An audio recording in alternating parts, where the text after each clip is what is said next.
A veure, jo crec que a tope al carrer tampoc m'agrada anar pels carrers com més massificats, però sí que m'agrada sortir al carrer, veure l'ambient, veure els llibres, les paradetes de les roses i tot això. Jo personalment sóc molt més de llibre, o sigui, sempre ho he sigut, m'encanta la lectura, m'encanta llegir, sóc bastant addicta, de fet, l'any passat vaig llegir com, no sé, 40 llibres en tot l'any, i és veritat que la Rosa li ha anat agafant com molt més carinyo quan m'he anat fent gran, però sempre ha sigut molt de llibre per Sant Jordi. Diria que jo personalment sóc més drac. Em considero més, no sé, com potent, no? Intensa.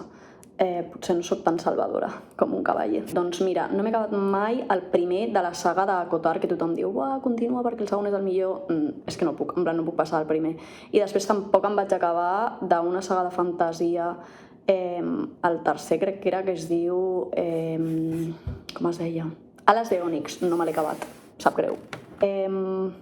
Llibre, recomano The 7 Years Sleep, que no sé si té versió en català, però és molt xulo. Si no, un llibre en català recomanaria Les calces al sol.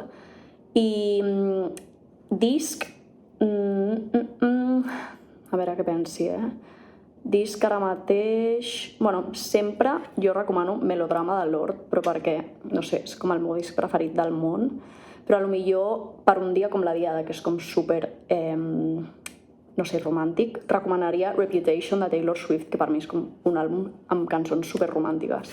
Doncs crec que li regalaria una rosa a la meva amiga Júlia, que ja viu a Madrid, i llavors, doncs, Sant Jordi allà com que és una merda celebrar-ho, realment, llavors li regalaria a ella una, i si no, li regalaria una també a la meva germana, que ella sempre és com superromàntica i fan de que li regalin una rosa el dia de Sant Jordi, llavors li regalaria a ella. Òbviament és Catalunya.